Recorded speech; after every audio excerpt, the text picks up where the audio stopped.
6వ అధ్యాయము. మనుషులు చూడాలని వారి ముందర మీ ఉపకార క్రియలు చేయకండి. అలా చేస్తే పరలోకంలో మీ తండ్రి మీకు ఏ ప్రతిఫలం ఇవ్వడు. కనుక మీరు ఉపకార క్రియలు చేసేటప్పుడు కపట భక్తులలాగా మీ ముందర బోర ఊదించుకోకండి. మనుషులు తమను గౌరవించాలని వారు సమాజ కేంద్రాలలో, వీధులలో అలా చేస్తారు. నేను ఖచ్చితంగా చెబుతున్నాను, వారి ప్రతిఫలం వారికి పూర్తిగా ముట్టింది. మీరు ఉపకార క్రియ చేసేటప్పుడు అది రహస్యంగా ఉంచడానికి మీ కుడి చేతితో చేసేది ఎడమ చేతికి తెలియనీయకండి. అప్పుడు రహస్యంగా జరిగే వాటిని చూచే మీ తండ్రి తానే బహిరంగంగా మీకు ప్రతిఫలం ఇస్తాడు. అదిగాక మీరు ప్రార్థన చేసేటప్పుడు కపట భక్తులలాగా ఉండకండి. మనుషులు తమను చూడాలని సమాజ కేంద్రాలలో, వీధుల మూలలలో నిలుచుండి ప్రార్థన చేయడం వారికి చాలా ఇష్టం. వారి ప్రతిఫలం వారికి పూర్తిగా ముట్టిందని నేను ఖచ్చితంగా చెబుతున్నాను. మీరైతే ప్రార్థన చేసేటప్పుడు మీ గదిలోకి వెళ్లి తలుపు వేసుకొని రహస్యమైన స్థలంలో ఉన్న మీ తండ్రికి ప్రార్థన చేయండి. అప్పుడు రహస్యంలో జరిగే వాటిని చూచే మీ తండ్రి బహిరంగంగా మీకు ప్రతిఫలం ఇస్తాడు. అంతేగాక మీరు ప్రార్థన చేసేటప్పుడు ఇతర జనాలలాగా వృధాగా పదే పదే పలకకండి. అవసరమైనవి ఎక్కువ మాటలు పలకడం కారణంగా వారి ప్రార్థన వినపడుతుందని వారి ఆలోచన. మీరు వారిలాగా ఉండకండి. ఎందుకంటే మీరు ఆయనను అడగకముందే మీకు అవసరమైనవి మీ తండ్రికి తెలుసు.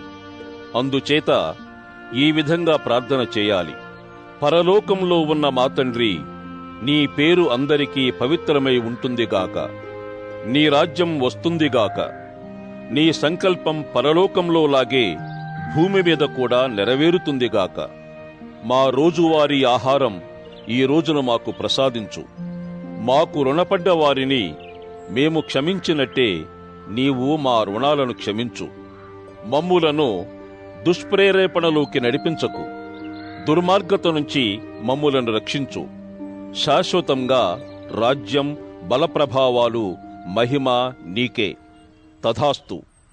మనుషులు మీ విషయంలో చేసిన తప్పిదాలను బట్టి మీరు వారిని క్షమిస్తే మీ పరమతండ్రి మిమ్ములను క్షమిస్తాడు. కాని మనుషులు చేసిన తప్పిదాలను మీరు క్షమించకపోతే మీ తప్పిదాలు మీ పరమతండ్రి క్షమించడు. మరొకటి, మీరు ఉపవాసం ఉన్నప్పుడు కపట భక్తులలాగా దుఃఖముఖం పెట్టుకోకండి. తాము ఉపవాసం ఉన్నట్టు మనుషులకు కనబడాలని వారు వికార ముఖాలతో తయారవుతారు. వారి ప్రతిఫలం వారికి పూర్తిగా ముట్టిందని నేను ఖచ్చితంగా చెబుతున్నాను. మీరు ఉపవాసం ఉన్నప్పుడు ఉపవాసమున్నట్లు మనుషులకు కనబడకుండా రహస్యమైన స్థలంలో ఉన్న మీ తండ్రి మాత్రమే చూచేలా మీ తలంటి పోసుకొని మీ ముఖం కడుక్కోండి. అప్పుడు రహస్యంగా జరిగే వాటిని చూచే మీ తండ్రి బహిరంగంగా మీకు ప్రతిఫలమిస్తాడు. భూమి మీద మీకోసం సంపద కూడబెట్టుకోకండి. ఇక్కడ చిమ్మెటలు, తుప్పు తినివేస్తాయి. దొంగలు కన్నం వేసి దోచుకొంటారు. పరలోకంలో మీకోసం సంపద కూడబెట్టుకోండి. అక్కడ చిమ్మెటగాని, తుప్పుగాని తినివేయవు. దొంగలు కన్నం వేసి దోచుకోరు. మీ సంపద ఎక్కడ ఉంటుందో అక్కడే మీ హృదయమూ ఉంటుంది. శరీరానికి దీపం కన్ను. మీ కన్ను మంచిదైతే మీ శరీరం నిండా వెలుగు ఉంటుంది. మీ కన్ను చెడ్డదైతే మీ శరీరం నిండా చీకటే ఉంటుంది. మీలో ఉన్న వెలుగు చీకటే ఉంటే అది ఎంత దట్టమైన చీకటో గదా. ఇద్దరు యజమానులకు ఎవరూ సేవ చేయలేరు. అతడు ఒకరిని ద్వేషిస్తాడు, రెండో యజమానిని ప్రేమతో చూస్తాడు. లేదా ఆ మొదటి యజమానికి పూర్తిగా అంకితమై మరొకరిని చిన్నచూపు చూస్తాడు. మీరు దేవునికి, సిరికి సేవ చెయ్యలేరు. అందుచేత నేను మీతో చెప్పేదేమిటంటే, ఏమి తింటాం, ఏమి తాగుతాం అంటూ మీ బ్రతుకుని గురించి బెంగపెట్టుకోకండి. మాకు బట్టలు ఎట్లా అనుకుంటూ మీ శరీరాన్ని గురించి బెంగపెట్టుకోకండి. తిండి కంటే జీవితం ప్రధానం కదా, బట్టల కంటే శరీరం ముఖ్యం గదా. గాలిలో ఎగిరే పక్షులను చూడండి. అవి నాటవు, కోత కోయవు, కొట్లలో ధాన్యం కూడబెట్టుకోవు. అయినా మీ పరమ తండ్రి వాటిని పోషిస్తున్నాడు. మీరు వాటికంటే ఎంతో విలువైన వారు గదా.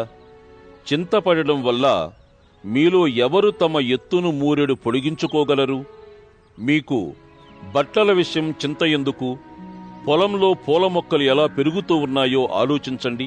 అవి శ్రమపడవు, బట్టలు నేయవు.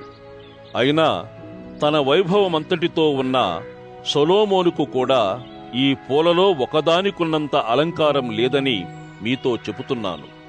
అల్ప విశ్వాసం ఉన్నవారలారా, ఈ వేళ ఉండి రేపు పొయ్యిలో వేయబడే పొలం గడ్డినే దేవుడు ఇంతగా అలంకరిస్తే మరి నిశ్చయంగా మీకు వస్త్రాలు ఇస్తాడు గదా.